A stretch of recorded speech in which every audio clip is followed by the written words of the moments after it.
اقرأ وربك الأكرم الذي علم بالقلم علم الإنسان ما لم يعلم.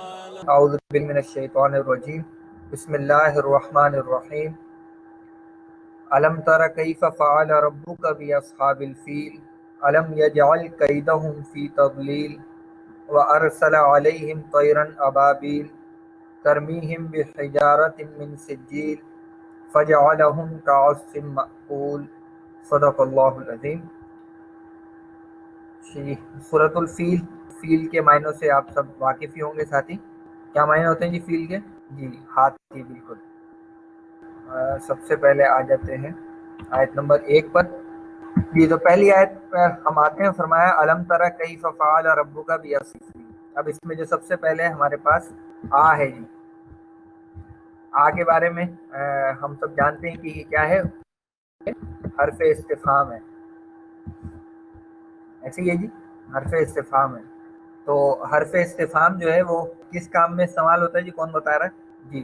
کوشچن کرنے کے لیے، جی سوال کے لیے، بالکل. تو استفہام کا مطلب ہی بیسیکلی فہم حاصل کرنا ہوتا ہے. تو حرف استفہام یعنی وہ حرف جس کے ذریعے سے ہم فہم حاصل کرنا چاہتے ہیں. دو حرف استفہام ہے، ایک تو یہ آ ہے اور دوسرا ہمارے پاس ہوتا ہے حل. ٹھیک ہے نا؟ یہ جو حل ہے یہ بھی ہمارا حرف استفہام ہے. دونوں کا مطلب ہوتا ہے کیا. اس کے بعد ہمارے پاس آ رہا ہے لم. تو جناب جو لم ہے اس کے بارے میں بتائیں گے کیا چیز ہے یہ لم؟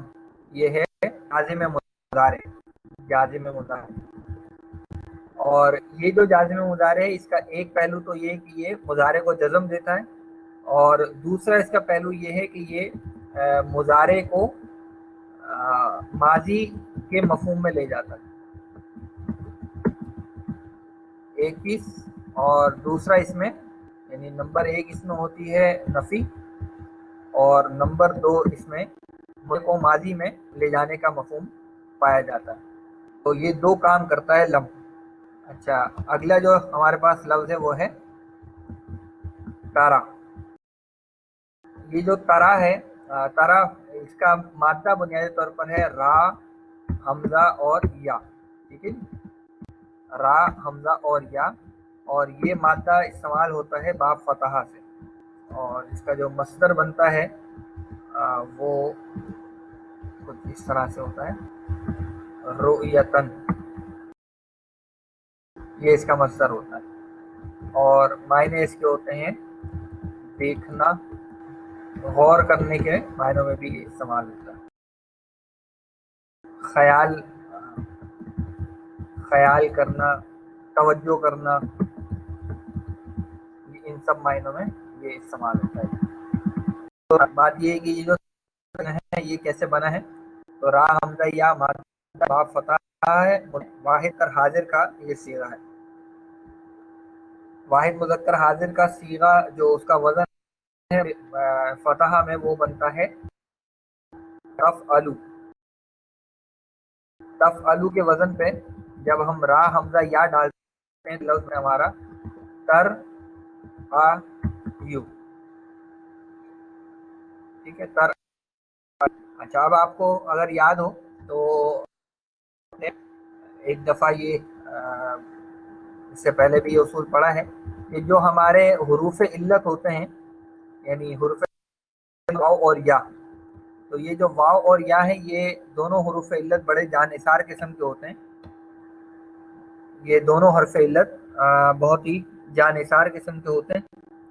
تو یہ اس بات کو برداشت نہیں کرتے کہ ہمارا پڑوسی جو ہے وہ خالی ہو، یعنی اس پہ ساکن ہو اور ہم حرکت لے کر بیٹھے ہوں. تو یہ چیز ان سے نہیں ہو. پھر کیا کرتے ہیں؟ یہ اپنی حرکت جو ہے اپنے پیچھے والے کو دے دیتے ہیں اور خود ساکن ہو جاتے ہیں. یہ کام کرتے ہیں کیا؟ ہمارے حروف جو واو اور یا.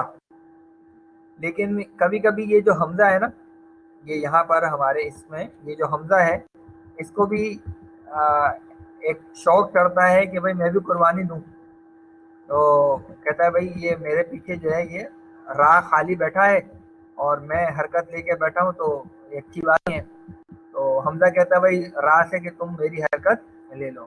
تو جب یہ کام ہم کر دیتے ہیں اور راہ پر حمزہ شفٹ کر دیتے ہیں، راہ پہ زبر شفٹ کر دیتے ہیں حمزہ سے، تو اب ہوتا یہ کہ جب حمزہ اپنی حرکت پیچھے راہ کو دے دیتا ہے تو پھر وہ جو واو اور یا ہے نا وہ تو اپنی حرکت پیچھے دے کے سروائیو کر جاتے ہیں، لیکن یہ حمزہ جب یہ اپنی حرکت پیچھے دیتا ہے تو پھر سروائیو نہیں کر پاتا اور یہ گر جاتا ہے نا. تو شکل پھر بن جاتی ہے اس طرح سے. تو یہ ہمارا یہاں سے یہ جو حمزہ ہے یہ اپنی حرکت پیچھے دے کر، یہ حمزہ اپنی حرکت پیچھے دے کر اور خود بہت بڑی قربانی دے کے چلا جاتا ہے دنیا سے. ٹھیک ہے، یہ اب ہمارے پاس اب کیا شکل بن گئی؟ ترایو. اب ترایو بننے کے بعد آپ یہ تو یہاں پر ایک اور آپ کو قاعدہ اب نظر آئے گا استعمال ہوتا ہے، اور وہ یہ کہ جو ہمارے پاس 3 حرکات ہیں زبر، زیر اور پیش، ان کی جو حروف علت ہمارے پاس ہیں یعنی واو، یا اور پھر الف بھی، تو ان کے ساتھ آپس میں جو ہے وہ محبتیں موجود ہیں. تو یہ زبر کی محبت الف کے ساتھ، زیر کی محبت یا کے ساتھ، اور پیش کی محبت واو کے ساتھ. تو اسی اصول کو ہم یہاں پر استعمال کریں گے. زبر کی ہے جناب الف سے، تو اس کا نتیجہ یہ نکلتا ہے کہ پھر یا کو الف میں بدل دیتے ہیں. لیکن یا جو ہے تھوڑا سا قابل احترام قسم کا حرف ہے، شکلن ہم لکھا چھوڑ دیتے ہیں لیکن وہ ہے اب کسی کام کا بھی نہیں. ترا بن جاتا ہے ہمارے پاس. ٹھیک ہے، ترا. تو قرآن مجید میں یہ لفظ آیا بھی ہے، وَتَرَاهُمْ يَنْظُرُونَ إِلَيْكَ، تَرَاهُمْ يَنْظُرُونَ إِلَيْكَ. تو ترا کا لفظ استعمال ہوا ہے جو قرآن مجید میں. لیکن ہم جو اس وقت بنا رہے ہیں اس میں کیا ہوا ہے؟ اس میں ہمارے پاس ترا ہے، یعنی یہ را، یہ جو یا ہے یہ بھی نہیں لکھی ہوئی اور را پر صرف زبر آ رہا ہے. اس چیز کو یہ کیسے معاملہ ہوا؟ اچھا، اب اس ترا پہ جب میں لم داخل کرتا ہوں جی، جب ہم نے لم داخل کیا تو ہوا کیا بیسیکلی کہ یہ جو ہے یعنی آپ یہ سمجھے کہ یہ اس طرح سے لکھا ہوا تھا ترا. اب لم کیا کرتا ہے؟ لم نے کرنا ہوتا ہے اگر تو نون والا صیغہ ہوگا تو اس میں سے نون گرا دے گا، اور اگر وہ لام کلمے والا صیغہ ہوگا تو اس میں سے لام کلمے کو ساکن کر دے گا. اب یہاں اگر آپ اس سیناریو کو دیکھیں تو یہاں پر ہمارا جو لام کلمہ ہے وہ یا ہے جو کہ اب الف میں بدل چکا ہے. اب میں اگر الف کو مزید ساکن کے اوپر سمجھے کہ میں ایک الف لگانے کی کوشش کروں گا، اگر میں جب اس کے اوپر یہ میں نے ساکن لگایا تو الف تو بیچارہ پہلے ہی سکون میں ہوتا ہے، بالکل آواز اس کی آتی نہیں ہے، اس کے اوپر ہم نے جب اور ساکن لگا دیا تو کیا ہو جائے گا جی؟ جب ہم الف کے اوپر بالکل ساکن لگا دیں گے تو اب وہ بالکل بھی کھڑا نہیں رہ پائے گا اور یہ ترا کی جگہ کیا ہو جائے گا جی؟ ترا. الف جو ہے وہ بالکل گر جائے گا. تو اس طرح سے یہ لم ترا جو ہے ہمارا بن جائے گا. طرح جو معنی ہے وہ کیا ہو جائیں گے؟ اب آ بھی لگا دیں اور لم بھی لگا دیں، پھر کیا کرتے ہیں؟ ترا بھی لگا دیں. تو تینوں کا جب ملا کے ہم ترجمہ کریں گے کیا بن جائے گا؟ کیا؟ اچھا، ترا چونکہ واحد مذکر حاضر کا ہے تو تم یا آپ کا ذکر آئے گا. تو کیا تم نے نہیں دیکھا؟ یہ نہیں کہاں سے آیا اس میں؟ یہ نہیں کا مفہوم کہاں سے آ گیا اس میں؟ جی، لم کی وجہ سے. بالکل ٹھیک ہے. کیا تم نے نہیں دیکھا، یہ بالکل اس کا لٹرل ایک ترجمہ ہو جائے گا، کیا تم نے نہیں دیکھا. اچھا، اس کا ترجمہ جو ہے وہ یہ بھی ہوتا ہے، کیا تم نے غور نہیں کیا، یا یوں بھی کریں گے، کیا آپ نے غور نہیں کیا، یا کیا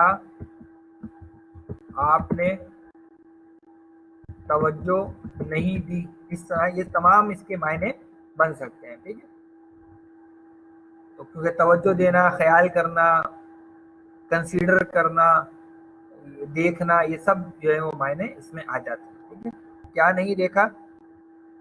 اگلا ٹکڑا کیا ہے جی کیف فعل رب، جو کیف ہے، کیفہ جو ہے یہ ہمارا ہے اس میں استفہام، ٹھیک ہے، اس میں استفہام ہے یہ. اچھا اوپر تھا حرف استفہام، یہ جو آ تھا نا یہ تھا حرف استفہام، یہ جو کیفہ ہے یہ ہے اسم استفہام. اسم استفہام اور حرف استفہام میں فرق معلوم ہے آپ لوگوں کو؟ حرف استفہام سے ہم وہ سوال کرتے ہیں کہ جس کا جواب ہاں یا میں ممکن ہوتا ہے. حرف استفہام میں حرف استفہام ہم استعمال کرتے ہیں ایسے سوالات کے لیے جواب ہاں نہیں ممکن ہوتا. لیکن جب ہمیں ڈیٹیلڈ آنسر چاہیے ہوتا ہے یا کوئی بات تفصیل سے جاننا چاہتے ہیں تو پھر اس کے لیے ہم اس میں استفہام یوز کرتے ہیں. ٹھیک ہے، تو کیفہ کے معنی کیسا یا کیسے. اچھا اگلا جو حصہ ہے وہ ہے جناب فعلا. فعلا جو ہے اس میں ہمارے پاس اچھے سے آپ جانتے ہیں اس کو، یہ فعل ہے اور پہلا صیغہ ہے واحد مذکر غائب، ٹھیک ہے، اور ماضی کا پہلا صیغہ ہے. اور جب پہلا صیغہ استعمال ہوتا ہے تو اس بات کا امکان ہوتا ہے کہ کوئی آگے آ سکتا ہے. تو جب پہلا صیغہ استعمال ہو چاہے ماضی کا ہو یا مضارع کا ہو تو اس بات کا امکان ہوتا ہے کہ آگے کوئی فاعل اس کا آ سکتا ہے. تو ہمیں کیسے پتہ لگے گا کہ آ رہا ہے یا نہیں؟ تو اس کا طریقہ یہ ہے کہ پہلے صیغے کے بعد آپ دیکھیں کہ جو بھی اسم رفع میں آ رہا ہے وہ غالب امکان یہی ہے کہ وہ اس فعل کا فاعل بن کر ہی آ رہا ہوگا. تو یہ جو ربو کا ہے نا یہ یہاں پر بیسیکلی فاعل ہے. ہاں خود ربو کا کے لفظ کو اگر آپ دیکھنا چاہیں تو یہ دو چیزیں ہیں اس کے اندر، ربو اور اس کے ساتھ ہے کا. ربو کے ساتھ ہے کا. تو ربو جو ہمارا کیا بن جائے گا؟ مضاف، اور جو کا کی ضمیر ہے جائے گی مضاف الیہ. ٹھیک ہے، تو یہ مرکب اضافی بن جائے گا اور فعل ربو کا یہ فعل اور فاعل ہو جائے گا. ٹھیک ہے، تو کیف فعل ربو کا ترجمہ کیا ہو جائے گا؟ کیسا کیا تمہارے رب نے، یا کیسے کیا تمہارے رب نے، یہ بھی ہو سکتا ہے.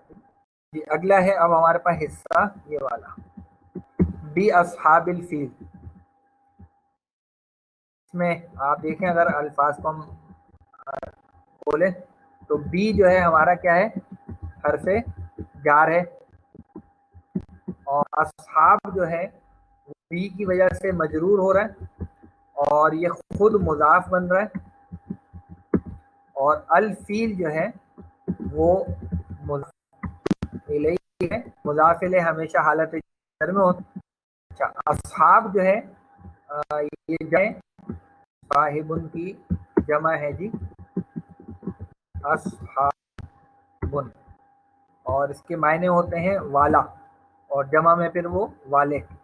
تو بھی اصحاب اور فیل کے معنی سے تو آپ واقف ہی ہیں تو اس کی زیادہ ڈیٹیل میں جانے کی ضرورت بھی نہیں ہے ہمیں.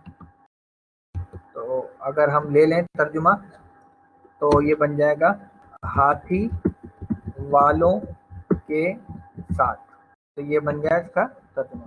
تو اگر ہم اس پوری آیت کا ترجمہ یہاں پہ کریں، جہاں ہم نے لکھا تھا ادھر، ہاں یہاں پہ ہم ترجمہ کر سکتے ہیں کیا تم نے غور نہیں کیا کہ کیسا کیا تمہارے رب نے ہاتھی والوں کے ساتھ.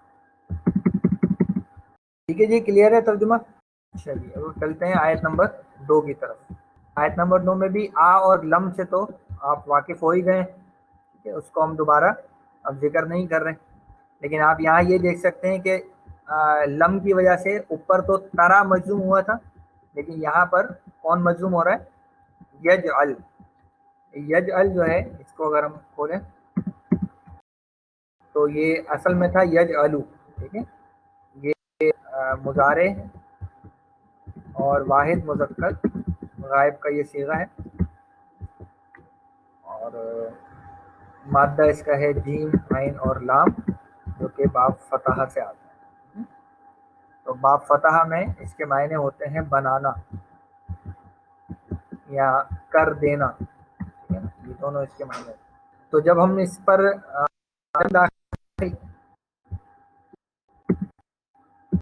تو اسلم کی وجہ آپ دیکھیں گے کہ یہاں یہ ہو گیا ہو گیا،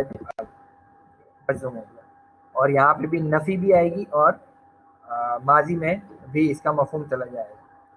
تو ترجمہ ہو جائے گا کیا نہیں بنا دیا اس نے۔ اچھا، اب یہ جو اس نے ہے نا، یہ اس کے اندر ہی پوشیدہ ہے، کیونکہ اب ظاہر میں کوئی فاعل نہیں ہے، تو جب ظاہر میں فاعل نہیں ہوتا تو جو فعل کے اندر ضمیر ہوتی ہے اسی کو ہم فاعل مان لیتے ہیں۔ اچھا، اب کس چیز کو بنا دیا وہ آگے آ رہا ہے، قیدہم۔ قیدہم اگر ہم اس کو الگ کھول دیں تو یہ قیدہ جو ہے وہ مضاف ہے اور ہم جو ہے وہ اس کا مضاف ہے، اور یہ پورا ایکچولی مل کر جو ہے وہ مفعول بن رہا ہے اس یجعل کا، اسی لیے قیدہ پر آپ دیکھ رہے ہیں حالت نصب ہے، جو قیدہ پر نصب ہے یہ ہمیں بتا رہے ہیں کہ یہ مفعول ہونے کی وجہ سے اس پر آئی ہے۔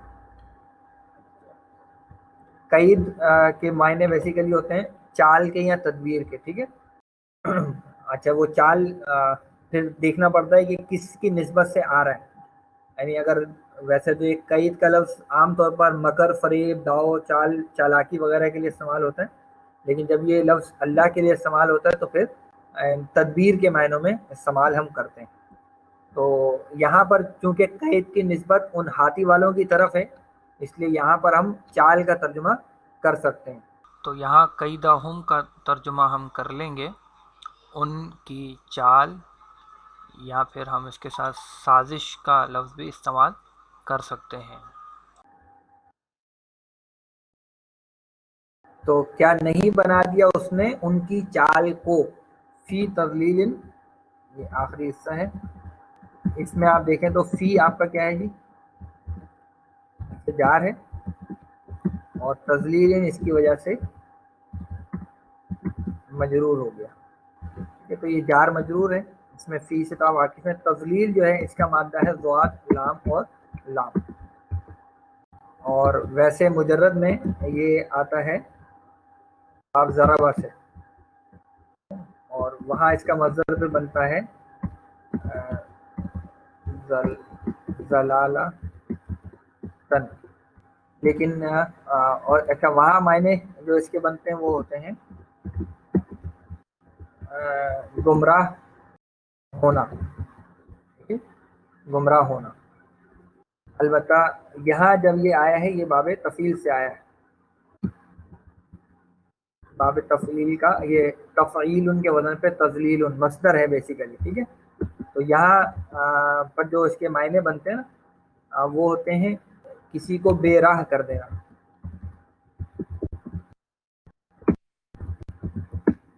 اور غلط کرنا، یا پھر ایک معنی ہوتے ہیں کہ یہی تدبیر کو ناکام کرنا، یا سمپل گمراہی بھی اس کا ترجمہ کیا جا سکتا ہے، ٹھیک ہے۔ یہ سب اس کے باب تفعیل میں معنی بنتے ہیں۔ تو اب فی تضلیل کا مطلب کیا ہو جائے گا، سمپل ترجمہ ہم کر سکتے ہیں تو گمراہی میں، یا اکارت کر دینا کسی کو، تو اکارت میں پتہ نہیں ہے اردو صحیح ہے کہ نہیں، لیکن یعنی یہ کہ کسی کی کوشش محنت کو نا ضائع کر دینا، اس کے لیے تضلیل کا لفظ استعمال ہوتا ہے۔ البتہ پورے سیاق و سباق میں جب ہم آتے ہیں تو ہمارا ترجمہ تھوڑا بہتر ہو جاتا ہے، وہ ہم کر لیتے ہیں۔ کیا ہو جائے گا، کیا نہیں بنا دیا اس نے ان کی چال ناکامی میں کر دیں، تو یہ آسان ہو جائے گا. کیا نہیں بنا دیا اس نے ان کی چال کو گمراہی میں، غلطی میں، یا ویسے میں کا لفظ اگر ہٹا دیں تو پھر تو ہو جائے گا کہ نہیں بنا دیا اس نے ان کی چال کو ناکام، یا نہیں بنا دیا اس نے ان کی چال کو اکارت. یہ اس طرح سے ترجمے اس میں ہو سکتا ہے. اچھا اب آگے چلیں. اب جو ہمارے پاس آ رہا ہے شروع میں تو آ رہا ہے واو، ٹھیک ہے نا.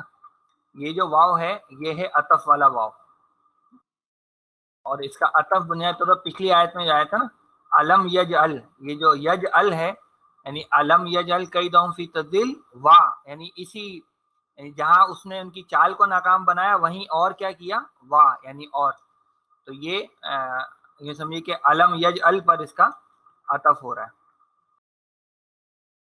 واو عطف کا ہو گیا. اب اگلا لفظ ہے ہمارے پاس ارسلہ. ارسلہ آپ کو کس باب سے لگ رہا ہے جی؟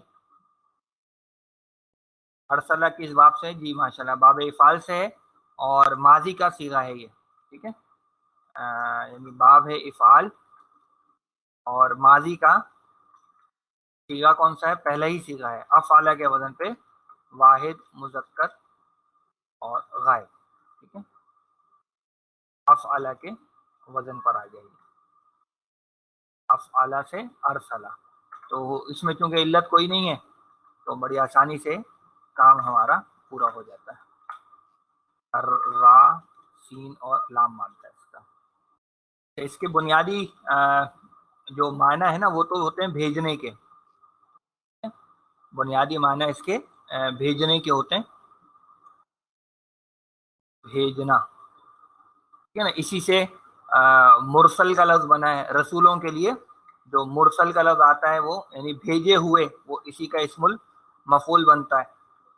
تو بھیجنا، اس میں جب الا کے ساتھ اس کا صلہ آتا ہے نا تو عام طور پر اس میں ہوتا ہے کسی پر یعنی نرمی کے ساتھ نہ بھیجنا، بلکہ کسی کو کسی پر مسلط کر دینا، کسی کو کسی پر مسلط کر دینا کے معنوں میں بھی آتا ہے. جب اس کے ساتھ یعنی یہ الا کے ساتھ آتا ہے نا، کیا معنی بنتے ہیں اس کے؟ کسی کو کسی پر مسلط کر دینا، یہ معنی بھی اس کے بن جاتے ہیں، ٹھیک ہے نا. یا کسی کو کسی کے مقابلے پر بھیجنا، یہ معنی بھی آتے ہیں.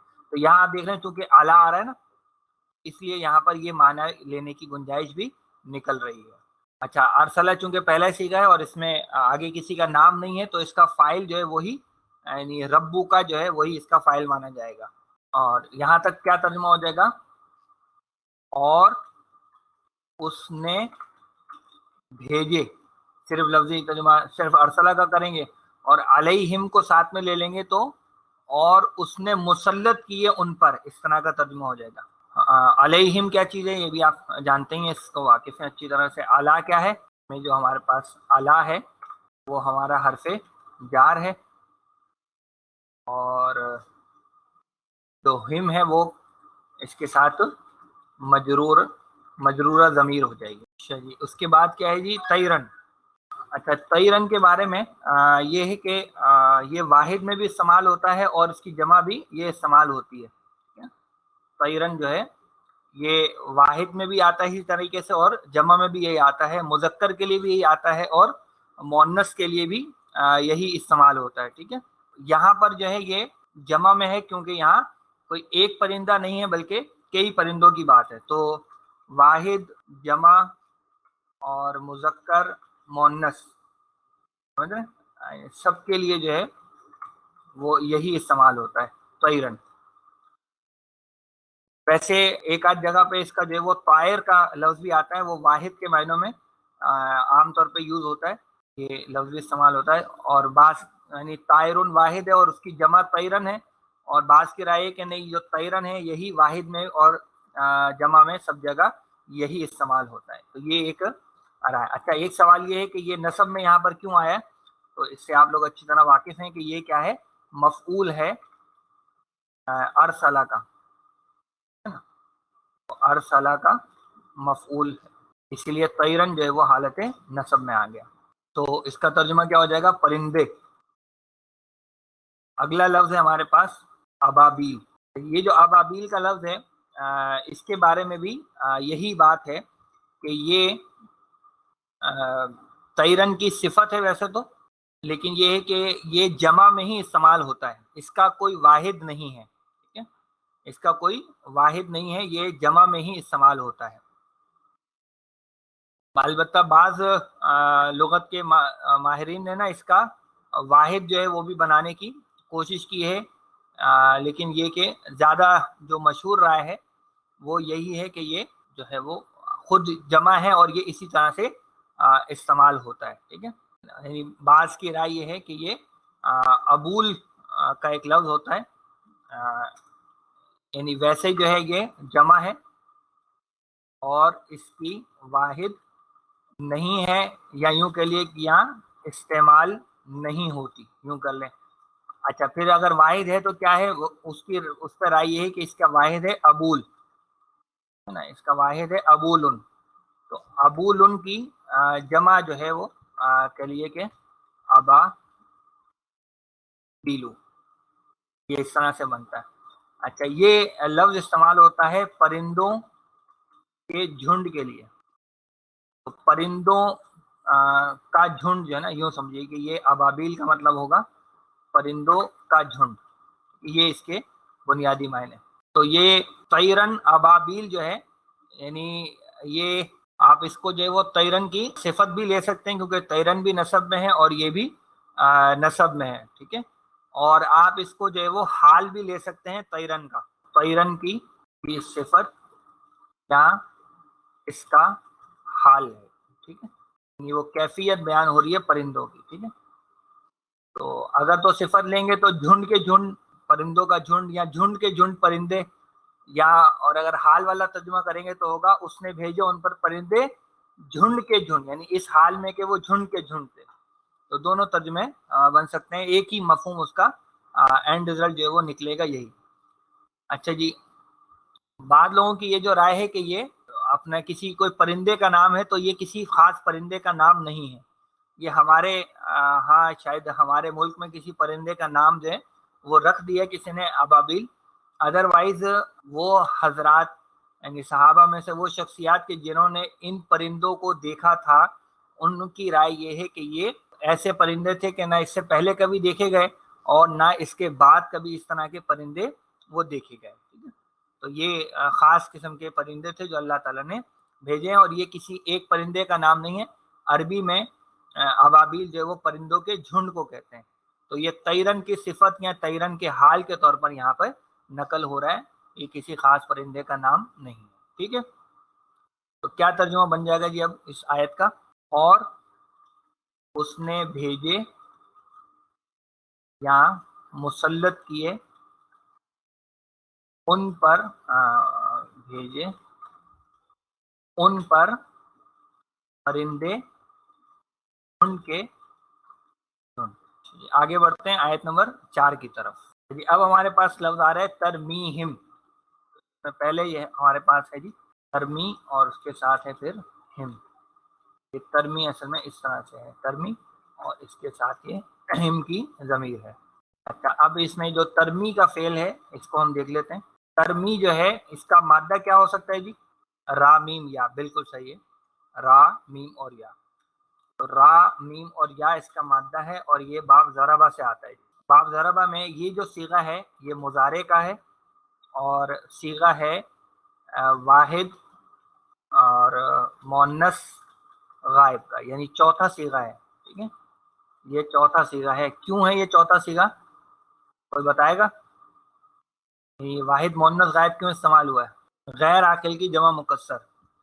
برڈ جو ہیں وہ غیر عاقل ہیں اور ان کی جمع جو ہے وہ مکسر استعمال ہوئی، تو ان کے لیے جو فعل ہم نے استعمال کیا وہ واحد مؤنث غائب کا ہے. بالکل صحیح ہے جی. اس کے معنی بنیادی طور پر ہوتے ہیں پھینکنا، اور عام طور پر پتھر پھینکنا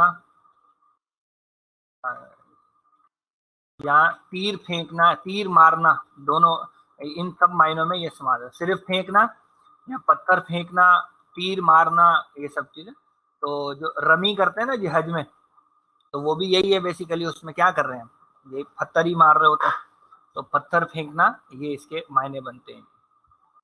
اور قرآن مجید میں یہ لفظ آیا بھی ہے نا، اللہ کے رسول صلی اللہ علیہ وسلم کے لیے آیا کہ وما رمیتا اذ رمیتا ولکن اللہ رما، جو تہمت لگانا ہوتا ہے اس کے لیے بھی یہ لفظ استعمال ہوتا ہے نا، والذین یرمون المحصنات، یعنی وہ بھی بیسیکلی پھینکنے والی چیز ہی ہے نا، ایک عیب لگایا کسی پر، یعنی وہ جو پاک دامن عورتوں پر پھینکتے ہیں یعنی عیب لگاتے ہیں، وہ اس معنی میں یہاں پر آیا۔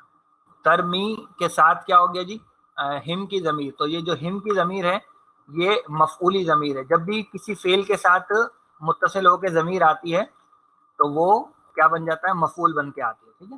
تو ہم کی یہ جو ضمیر ہے اس کو ہم کہیں گے یہ منصوبہ ضمیر ہے اور ہے جمع مذکر غائب کی ضمیر، ٹھیک ہے۔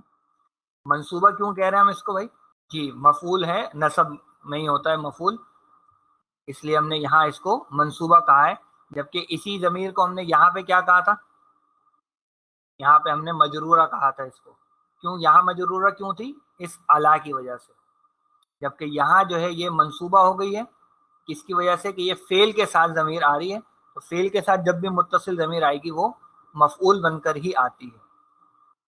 تو ترمیہم کا ترجمہ کیا ہو جائے گا، وہ پھینکتے ہیں یا پھینکیں گے، لیکن چونکہ ہمیں معلوم ہے کہ ماضی کا ایک واقعہ ہے تو وہ پھینکتے ہیں یا پھینکتے تھے ان پر، یہ ترجمہ ہو جائے گا، وہ پھینکتے ہیں ان پر، یا وہ مارتے ہیں ان پر، یوں بھی کر سکتے ہیں۔ اچھا کیا چیز مارتے ہیں، اب وہ آ رہا ہے، بحجارۃ من سجیل، بحجارۃ میں جو بی ہے یہ کیا ہے جی، ہمارا حرف جار ہے، اس کی وجہ سے آپ دیکھیں گے حجارۃ جو ہے وہ کیا ہو گیا، مجرور ہو گیا۔ اچھا جی، حجارۃ یہ حجر ان کی جمع ہے، ٹھیک ہے، حجر ان کی، حجر پتھر کو کہتے ہیں، اس کی جمع ہے حجارہ، پتھر اس کے معنی ہوتا ہے، اور کئی جگہوں پر یہ آیا نا حجارت کا لفظ، قوا انفسکم وعلیکم نارا وقودها الناس والحجارہ، ٹھیک ہے نا، اور یہ لفظ آیا ہے اس لیے، اور بھی جگہوں پہ حجارت کا لفظ جو ہے وہ استعمال ہوا ہے۔ جی حاجی امرا سے بالکل مادہ، اور حجرہ جو ہے پتھر کو کہتے ہیں، اس کی یہ جمع حجارت ہے۔ تو بحجارت کا مطلب ہوگا پتھروں سے یا پتھروں کو، وہ پھینکتے ہیں ان پر پتھروں کو، یا وہ مارتے ہیں ان پر پتھروں سے، تو یہ اس حساب سے ہمیں ترجمہ دیکھنا پڑے گا، ٹھیک ہے۔ اچھا اب وہ پتھر کون سے ہیں، وہ ہے من سجیل، تو ہم یہ کہیں گے یہ جو من سجیل ہے، یہ ویسے تو من حرف جار ہے اور سجیل اس کی وجہ سے جر میں آئے، لیکن من سجیل جو ہے یہ حجارت ان کی صفت بن جائے گی پوری، ٹھیک ہے، یہ جو مجرور ہے یہ موصوف بن جائے گا، اور من سجیل پورا مل کر حجارت ان کی صفت بن جائے گی، جس میں جو من سجیل ہے وہ من ہمارا حرف جار ہے، اور اس کی وجہ سے سجیل جو ہے وہ جر میں آ گیا، من کو الگ کر دیں تو من ہمارا حرف جار ہے، سجیل مجرور ہو گیا۔ سجیل کا جو لفظ ہے اس کے بارے میں جو ہے وہ مختلف آرا ہے، ٹھیک ہے نا، دو آرا ہیں جو مجھے ملی ہیں، ویسے دو تین سے زائد جو ہے وہ اس پہ آرا یہاں پر پائی جاتی ہیں کہ یہ کیا ہے۔ جو مشہور رائے ہے وہ یہ ہے کہ اصل میں فارسی کا ایک لفظ ہے سنگ گل کہتے ہیں اس کو، ٹھیک ہے، سنگ گل، سنگ گل یہ فارسی کا لفظ ہے، اس فارسی کے لفظ کو جب عربی میں لے جایا گیا تو وہ سنگ، کیونکہ گاف تو ہے نہیں عربی میں، تو وہاں پہ جا کر یہ لفظ جو ہے وہ سجیل بن گیا پھر، ٹھیک ہے۔ اور سنگ گل کا مطلب ہوتا ہے مٹی کا پتھر، مٹی کا پتھر سے مراد یہ کہ اگر مٹی پہ کچھ پانی پڑے، کچھ چھینٹے پڑے اور اس پہ پھر کافی عرصے تک دھوپ پڑے نا، تو وہ ایک کنکری سی بن جاتی ہے، جس کو اردو میں کھنگر کہتے ہیں غالباً، تو اس طرح کا پتھر تھا کوئی کہ جو اللہ تعالیٰ نے ان پرندوں کو دے کر بھیجا، تو یہ سجیل یعنی سنگ گل ایک آدھ جگہ پہ اور بھی یہ سجیل کا لفظ آیا ہے، غالباً قوم لوط پر جو عذاب آیا تھا وہاں پر بھی یہ سجیل کا ہی تذکرہ ہمیں ملتا ہے۔ تو جو لغت والے ہیں ان کی اکثریت کی رائے یہ ہے کہ یہ سنگ گل کا ہی اصل میں مورب ہے، ایک رائے تو یہ ہے، جبکہ یہ ایک رائے اور ہے جو میں آپ کے لیے یہاں پہ لکھی ہوئی جو نا پیسٹ کر رہا ہوں، آپ ذرا دیکھیے گا اس کو۔ کہ بعض کہتے ہیں کہ یہ اصل میں سجین تھا۔ سجین یہ بیسیکلی وہ جگہ ہے کہ جہاں پر کفار کی ارواح کو رکھا جاتا ہے۔ سورہ مطففین میں اس کا جو ہے وہ تذکرہ آتا ہے، ان کتاب الفجاری لفی سجین، تو یہ وہ سجین کا لفظ تھا۔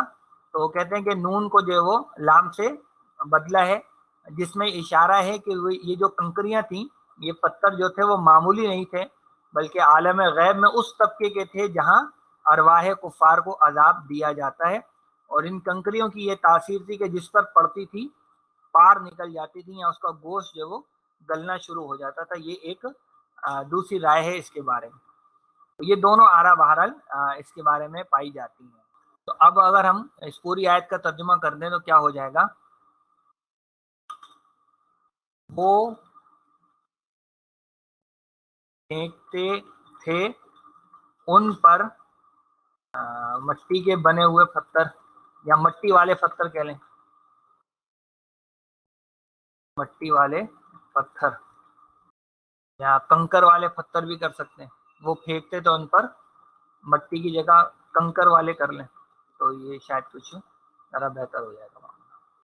یا اور اس کی جگہ یہ بھی کر سکتے ہیں، وہ پھینکتے تھے ان پر کھنگر، تو یہ اسی سے ترجمہ کافی ہو جائے گا۔ اچھا جی، اب ہم چلتے ہیں آخری آیت پر، اور آخری آیت کیا ہے جی ہمارے پاس؟ فَجَعَلَهُمْ كَعَصْفٍ مَّأْكُولٍ۔ اب اس میں سب سے پہلے جو فا آ رہا ہے یہ فا ہے سببیہ، کہتے ہیں فا سببیہ، یعنی یہ پتھر پھینکنے کے نتیجے میں کیا کام ہوا وہ آگے اب بیان ہو رہا ہے۔ فا تو اس کا ترجمہ اس سبب سے بھی ہو سکتا ہے، یا پھر یعنی سادہ سا ترجمہ پھر بھی کرنا چاہیں تو، یا تو بھی کرنا چاہیں تو بھی یہ بھی اس کا ترجمہ ہو سکتا ہے، یا پس کا ترجمہ بھی اس کا بن سکتا ہے۔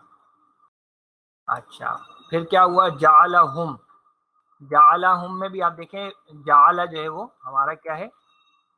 فعل ہے، اور اس فعل کے ساتھ پھر ہم کی ضمیر آ گئی، تو یہ ضمیر کیا کہلائے گی؟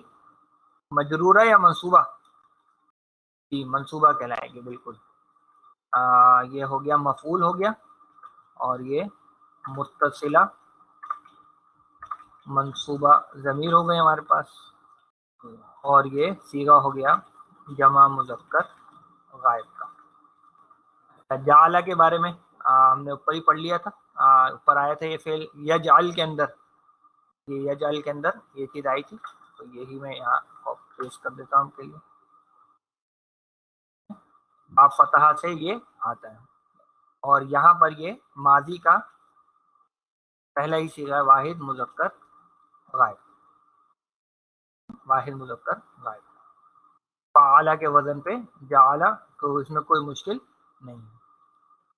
تو ترجمہ کیا ہو جائے گا؟ فجعلہم، جعلہم کا ترجمہ ہوگا اس نے بنا دیا ان کو، اس نے بنا دیا ان کو۔ پھر ہمارے پاس لفظ ہے کیا رہے جی؟ کا معقول، یہاں پہ ایسے یہ جو کا معقول ہے اس میں کا الگ ہے اور اسفن الگ ہے اور معقول الگ ہے۔ کاف جو ہے یہ حرف جار ہے، اس کو حرف تشبیہ بھی کہا جاتا ہے، ٹھیک ہے، مانند اور طرح وغیرہ جو ہے وہ اس کے،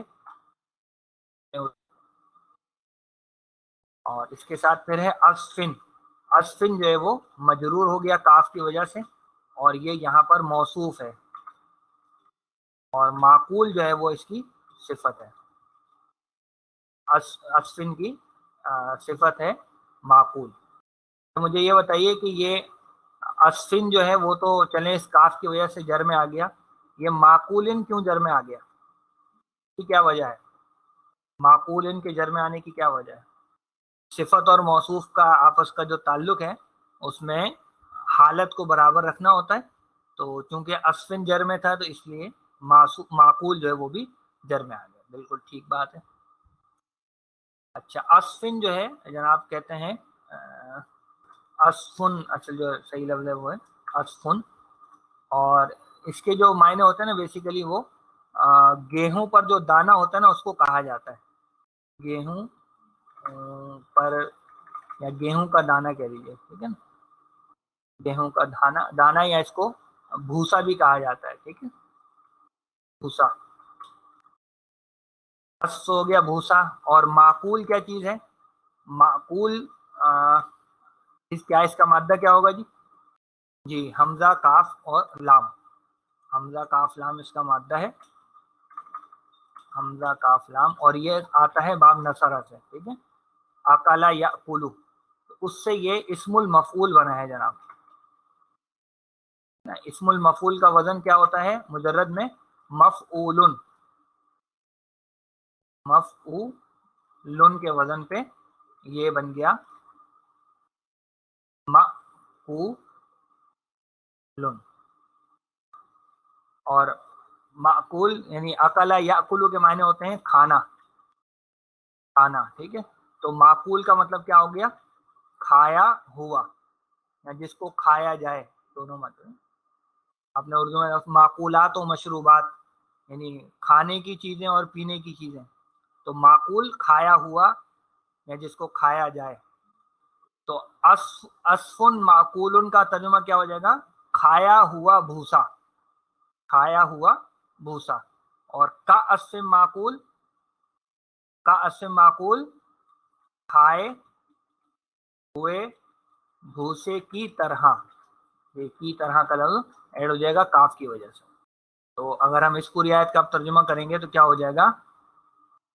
بس اس نے بنا دیا ان کو. اور یہ ان کو سے مراد وہی ہاتھی والے ہیں. ٹھیک ہے، اصحاب الفیل. کھائے ہوئے بھوسے کی مانند یا کی طرح. یہ الحمدللہ سورہ فیل ہماری یہاں مکمل ہو گئی. تو کافی آج کے لیے. انشاءاللہ کل جو ہے پھر ہم سورہ قریش جو ہے اس کو پڑھنے کی کوشش کریں گے. اجازت دیجیے. السلام علیکم ورحمۃ اللہ وبرکاتہ. جزاکم اللہ خیر.